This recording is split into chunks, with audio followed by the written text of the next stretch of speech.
السلام علیکم ورحمت الله وبرکاتو. ملګرو یو خوشخبری او تاسو په زړونو کې د شپږو ورځو نه دغه غم د 18 ورځو نه دا غم پروتو چې د یحیی ماشوم بس کېږي. یحیی ماشوم چې کم دی نو هغه د خیر په خیر راوخیجو مړ خو هغه سم دی خو یحیی ماشوم یې راوخیجو د کوینه باید په ما باندې ډیرو خلکو تنقیدونه هم کړي د ډیرو تنقیدونو سره مخکارو ما ډیرو خلکو راته کنځل هم کړي وي چې د یحیی ماشوم غږ د 10 ورځې ونه کو خدا تاسو زمانه چانه وکړي چې ته په سم مجبورای هغه مجبوریم درته بیانوم چې دا غزي خلکو ذمہواری واغستا بیا د هم ټولو پښتنو ته ټولو افریدیانو ته مبارک وي. یحیی ماشوم د قبر نه راوخیجو او ان شاء الله تعالی اوس په تابوت کې بندي او دا غینه بعد به جنازه وي. زه خو په خپل په سعودي عرب کې يم خو چې دغه پیغام ټولو پښتنو لور کم چې یحیی ماشوم راوخته هغه د قبر نه راوخیجو او پاغه کې به ډېر خلکو په دې کې سټرګل کړي په دې کې مزدورانو په دې کې د غزي خلکو او په ما باندې په کې خلکو دا تنقید مکو چې زمیر خان زمیر په ملکن کې ولې خلک نه راخي چې هغه راځي او دلته خلکو له کارونه کوي نو تا په ما باندې چې چام تنقید کړي دی واورا تا چکرې والے او زه په باړه کې ناسومه اگر سما د الله د رضا لپاره کړي بیا کله خلک کم خلک چې دا تنقید کوي چې زمیر خان زمیر لس ورځې د یحیی ماشوم نه ویډیو وکړو نه پوسټ وکړو تاسو یې هم واورئ چې ما ځکه نه ویډیو کول او نه مې پوسټ کو چې دا ما د شهرت لپاره نه کړي دا ما د الله د رضا لپاره کړو وسم ما په دې مسنجر کې یو سړی ما ته کنزل کړو چې ګردې دې څه چلو کو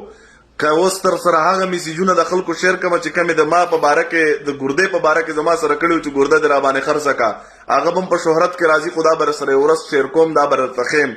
بیا هم درته وایم ټولو پښتنو مبارک مشه مبارک مشه مبارک مشه. یحیی ماشوم چې کم دی هغه د قبر نه راوخیجو او ان شاء الله تعالی که جنازه نن د شپې کوي او که سبا کوي هغه بیا د هغوی خوښه ده خو زما چې کم ارمانو هغه الله پاک پوره کو. ما په تش لاس आवाज اوچت کړو زه غریب سړی مزه په خپل باندې سده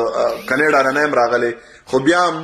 هغه پیغام مې ورسو د خلکو غوږو ته او بیا دې ټولو افریدیانو ته مبارک وي. په افریدیانو کې ډېر تکړه خلک دی ډېر نران خلک دی ټولو مسافرو ته ځکه چې په دې کې ډېر مسافر چې کم دی نو هغه په دې باندې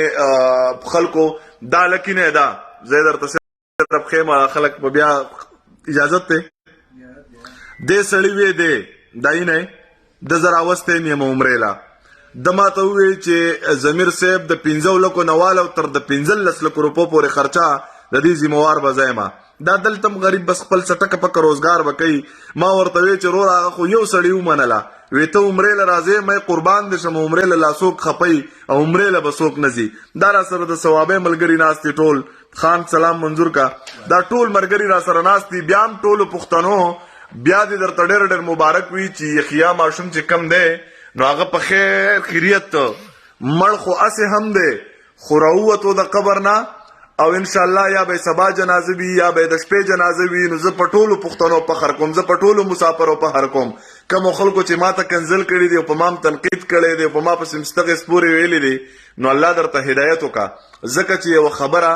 سر ته رسوي یو خبره زی ته رسوي ما بیا خپل پښتو سر ته رسول ما خپل پښتو سر ته رسول زه خپل پښتونه منکر نه مدا خو ګوردا وا چې دوانه ګردې ويم خرڅولې مې په یو ویډیو کې مې د یو سړی وکتل چې یار داسې څوک کولای شي چې ګوردا خرڅ شي اوس یحیی ماشوم را وم وته خو راځه کې دي شي اوس زما مجبوری چې اوس پتا خرڅه کما اوس ترتم وایم که اوس ته تیار چې اوس در باندې خرڅه کما ټیک ده نو بیا ټولو ته وایم دغه پیغام د ټولو پښتنو سره شریک کړئ شیر کړئ چې یحیی ماشوم د قبر نه اغوی را وخت کو ان شاء الله تابوت ته بیا چي اوس په تابوت کې مندي ټول میډیا والا ملګری چې کم دي زما دا پیغام د ځان سره واله او د ځان سره یومنه او کما ته دوا د زړه نه کیږي جو دوا راته کوي که خیرم د زړه نه کیږي خیره او کوي کنزلم طبيعت منی کنزلو کوي ټیک تا زما چې کم کار او کم आवाज وتولو هغه می چوت کړو خاصه د الله د رضا لپاره او بل ویډیو می د یحیی ماشوم چې کم دی کالمه کو بھائی کنا پلیز د یحیی ماشوم بل ویډیو چې کم دا نو هغه با ما ځکه نه شیر کولا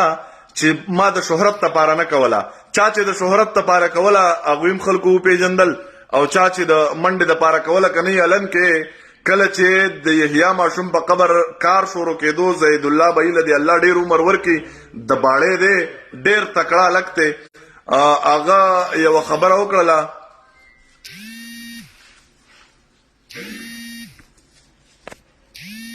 خدای پاک دته زویم کال مکه د بیا کال کوي نو بس دغه اخري اپشن بدی نو ټیک تروره سلامونه مې منظور کړئ او زما له طرف نه بیا هم ټولو پښتنو ته د یحیی ماشوم او ټول پښتنو ټولو مسافرو ته دا بیا مبارک وي چې راووتو انشاءالله جنازه چې هر ټیم وي نو هغه به بیا تاسو ته شریکوي به در سره انشاءالله.